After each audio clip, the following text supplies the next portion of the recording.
Hello friends, welcome back to my YouTube channel and welcome back to my new video. So friends, आज की video में मैं आपको बताने वाली हूँ कि अगर आप भी अपनी एलआईसी की पॉलिसी को सरेंडर करना चाहते हैं तो आप अपनी पॉलिसी को कैसे सरेंडर कर सकते हैं। दोस्तों, इससे जुड़े हुए कुछ क्वेश्चंस और जिसके आंसर्स मैं आपको बताने वाली हूँ आज की ही वीडियो में।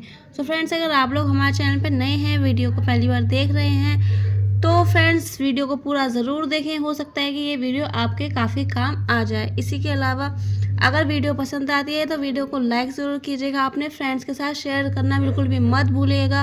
और इसी के साथ साथ अगर वीडियो अच्छी लगती है तो चैनल को सब्सक्राइब ज़रूर कीजिएगा। चलिए फ्रेंड्स, इसी के साथ साथ हमारी वीडियो की स्टार्टिंग करते हैं। तो फ्रेंड्स, एलआईसी की पॉलिसी कैसे सरेंडर करें। कई बार क्या होता है कि आप कोई भी पॉलिसी लेते हैं तो पॉलिसी को सरेंडर करने के पीछे कई सारे रीजंस हो सकते हैं। जैसे कि आपने जो पॉलिसी ली है अब आपको उसकी ज़रूरत महसूस नहीं होती है, या फिर जिस टाइम पर आपने पॉलिसी ली थी उस टाइम पर आपको वो पॉलिसी सही लगती थी, लेकिन अब आपको लगता है कि इस पॉलिसी में आपको नुकसान है। तो यानी कि काफ़ी सारे रीजंस हो सकते हैं पॉलिसी को सरेंडर करने के लिए।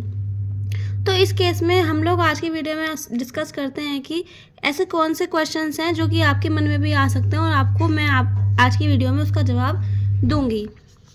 सबसे पहला क्वेश्चन हमारा है, पॉलिसी सरेंडर पर क्या मिलेगा। तो फ्रेंड्स, कई बार क्या होता है कि जब भी आप कोई भी पॉलिसी सरेंडर करना चाहते हैं, सबसे पहला जो क्वेश्चन है आपके मन में यही आता है कि आपको पॉलिसी सरेंडर करने पर क्या मिलेगा।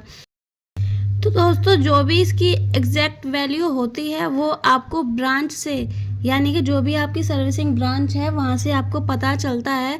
इसको चेक करने के लिए कोई भी ऑनलाइन फॉर्मेट नहीं होता जिससे आप चेक कर सकते हैं। इसके बाद भी मैं आपको एक ऑप्शन बता देती हूँ। मान लेते हैं कि आपने जो भी अमाउंट जमा किया है वो आपका अमाउंट 1,00,000 रुपये था, तो 1,00,000 का लगभग आपको 50 से 60% सरेंडर के तौर पर मिल जाता है। दोस्तों, ये मैंने आपको अंदाज़न बताया है, लेकिन अगर आप अपने जो भी आपकी पॉलिसी है उसका अगर एग्जैक्ट वैल्यू जानना चाहते हैं तब आप अपनी ब्रांच में जाकर आपका जो पॉलिसी नंबर होता है 9 डिजिट का, वो पॉलिसी नंबर बताकर आप पूछ सकते हैं कि आपको अपनी पॉलिसी बंद करवाने पे कितना पैसा मिलेगा। वो प्रॉपर आपको सरेंडर का कोटेशन निकाल कर दे देंगे, जिसपे कि साफ साफ मेंशन होता है कि आपने कितना पैसा दिया है और कितना पैसा आपको यहाँ पे मिल जाएगा पॉलिसी को सरेंडर करने पे। अब फ्रेंड्स, मैं यहाँ पे नेक्स्ट क्वेश्चन देखती हूँ।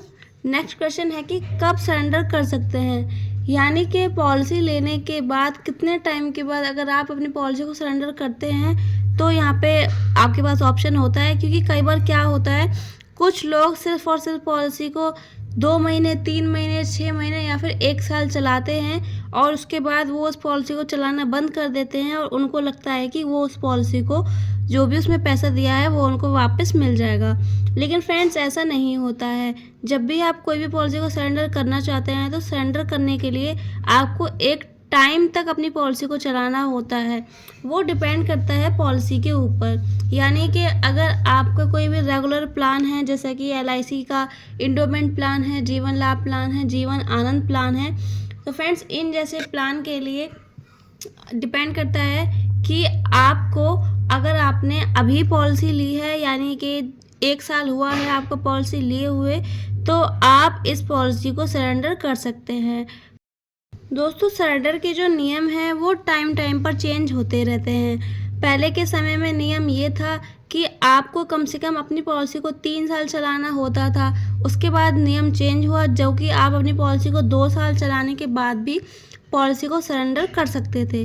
लेकिन अब न्यू पॉलिसीज़ में, यानी कि अभी इसमें कुछ चेंजेस आए हैं जिसमें कि 1 साल के बाद भी आप अपनी पॉलिसी को सरेंडर कर सकते हैं। उसमें भी आपको सिर्फ 50% ही अमाउंट रिटर्न में मिलता है। तो फ्रेंड्स, डिपेंड करता है पॉलिसी पर आपने कब पॉलिसी ली थी। तो फ्रेंड्स, ये भी आप अपनी ब्रांच से पता कर सकते हैं, अपना जो भी पॉलिसी बॉन्ड है उसको साथ में ले जाके।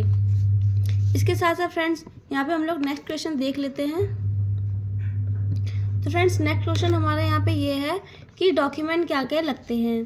तो फ्रेंड्स, ये चीज़ भी आपको नहीं पता होती है भाई। आप सारे अपना सरेंडर का जो फॉर्म है एक, वो बहुत रिक्वायर्ड होता है जो कि हमको सरेंडर के लिए चाहिए होता है। इसके अलावा आपको बहुत चीज़ें नहीं पता होती हैं। तो चलिए मैं आपको बताती हूँ। फ्रेंड्स, सबसे पहले यहाँ पे आपका लगता है आधार कार्ड की फ़ोटोकॉपी, जिसपे कि आपके सिग्नेचर होने चाहिए। प्लस पैन कार्ड की फ़ोटोकॉपी जिस पे आपके सिग्नेचर उस पे भी होने चाहिए।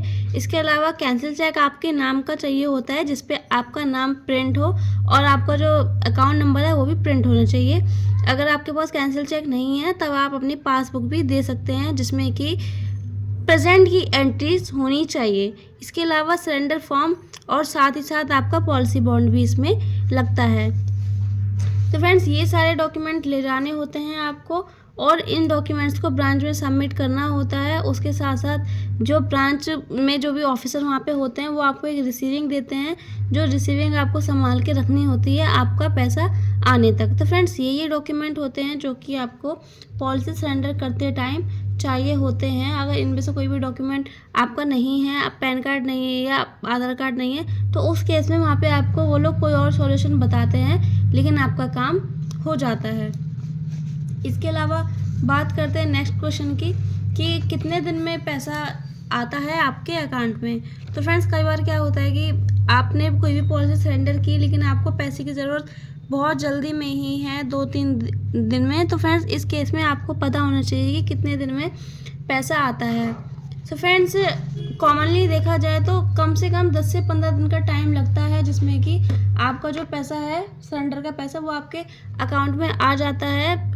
आमतौर पर ऐसा ही होता है, लेकिन इन केस अगर आप क्लोजिंग के टाइम पे जाते हैं, जैसे कि मार्च की एंडिंग में और अप्रैल की स्टार्टिंग में, और या फिर मंथ के एंडिंग में जाते हैं, जैसे कि किसी भी महीने की 30-31 तारीख में जो लास्ट मंथ का डे होता है, तो उसमें क्या होता है, आप उसमें ये सरेंडर के रिवाइवल के इन काम को थोड़ा सा डिले रहता है। जो फ्रेश काम है उस पर ब्रांच ध्यान देता है, तो इसीलिए आप जब भी जाएँ, किसी भी महीने के बीच में जाएँ या स्टार्टिंग में जाएँ, या फिर आप ऐसे करके जा सकते हैं, वो आप अपने हिसाब से देख लीजिएगा। क्योंकि अगर आप किसी भी मंथ के एंडिंग में और या फिर मार्च और अप्रैल की स्टार्टिंग में, मार्च के एंडिंग और अप्रैल की स्टार्टिंग में जाते हैं, तो उस केस में आपका जो सरेंडर का काम है वो डिले हो सकता है, क्योंकि ब्रांच जो है नए काम पे ध्यान देता है, इसीलिए आपका जो काम है वो थोड़ा सा डिले हो सकता है। तो इसीलिए जब भी आप सरेंडर के लिए जाते हैं तो किसी भी महीने के बीच में जा सकते हैं। इसके अलावा फ्रेंड्स, हमारा सबसे लास्ट क्वेश्चन जो है वो भी हम लोग डिस्कस कर लेते हैं।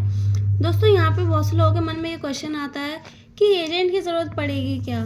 क्योंकि फ्रेंड्स, कई बार क्या होता है कि कई ऐसे काम होते हैं जिसमें कि आप जब तक आपके एजेंट आपके साथ होते हैं तो आप उनसे अपने सारे काम करवाते हैं, लेकिन जब आप खुद ब्रांच जाते हैं तो उस टाइम पे आपको काफ़ी ज़्यादा प्रॉब्लम्स का सामना करना पड़ता है अपना एजेंट ना होने की वजह से। तो क्या एजेंट की ज़रूरत इसमें पड़ेगी? फ्रेंड्स, वैसे तो इसमें एजेंट की कोई ज़रूरत नहीं होती है। जो सरेंडर का फॉर्म है उसमें हमें एक विटनेस करनी होती है, वो चाहें तो आप अपने किसी भी नेबर का विटनेस ले सकते हैं। विटनेस का मतलब होता है आपको वहाँ पे उसके साइन करवाने हैं, उसका मोबाइल नंबर लिखना है, उसका एड्रेस लिखना है, प्लस उसका कोई भी आईडी कार्ड ले सकते हैं, जैसे कि आधार कार्ड की फ़ोटोकॉपी आप साथ में ले सकते हैं और उस पर भी उसके सिग्नेचर करवा सकते हैं। इसके अलावा अगर आपका एजेंट ईज़िली अवेलेबल है, वो आपके को सर्विसिंग देते हैं, तो आप अपने एजेंट से ही सरेंडर का काम करवा सकते हैं। क्योंकि जब आपका जो सरेंडर का फॉर्म है उस पे जब एजेंट की अगर विटनेस होती है तो आपका ब्रांच में काम ईज़िली हो जाता है, वहाँ पे बहुत ज़्यादा प्रॉब्लम्स नहीं आती हैं। लेकिन जब भी पॉलिसी में एजेंट नहीं होता है तो थोड़ा सा यहाँ पे आपको परेशान होना पड़ सकता है, क्योंकि जितनी नॉलेज एजेंट को होती है उतनी किसी भी आम जो पर्सन है उसको नहीं होती है इन चीज़ों के बारे में। सो फ्रेंड्स, अगर आपका एजेंट जो है इजीली अवेलेबल है, आपकी हेल्प कर सकते हैं, तो आप उनकी हेल्प से ही जाइएगा। अगर एजेंट नहीं है, आपके एजेंट टच में नहीं है, और अगर किसी और एजेंट से आपने बात की और अगर वो कुछ ज़्यादा पैसे मांग रहे हैं, सर्विसिंग चार्ज बहुत ज़्यादा मांग रहे हैं, तो आप खुद भी जाके अपना काम करवा सकते हैं। 2 से 3 बार हो सकता है आपको ब्रांच में वहाँ पर जाना पड़े, लेकिन आपका काम हो जाएगा। सो फ्रेंड्स, ये कुछ क्वेश्चन थे जो मैंने आज की वीडियो में कवर करने की कोशिश की है। दोस्तों, इन क्वेश्चंस के अलावा अगर आपका कोई और भी सवाल है जो कि मैंने इस वीडियो में नहीं लिया है, तो उसको आप मेरे से पूछ सकते हैं कमेंट सेक्शन में, मैं आपको उसका जवाब ज़रूर दूंगी। इसी के साथ साथ फ्रेंड्स, आपको वीडियो कैसी लगी आप लोग मुझे कमेंट करके ज़रूर बताइएगा। आज की वीडियो में सिर्फ और सिर्फ इतना ही। अगर वीडियो पसंद आई है तो वीडियो को लाइक ज़रूर कीजिएगा, अपने उन दोस्तों के साथ ज़रूर शेयर कीजिए जिनको कि इस वीडियो की काफ़ी ज़्यादा ज़रूरत है। इसी के साथ साथ फ्रेंड्स, मिलते हैं नेक्स्ट वीडियो में। तब तक अपना ध्यान रखिए, अपनी फैमिली का ध्यान रखिए, खुश रहिए। Bye friends.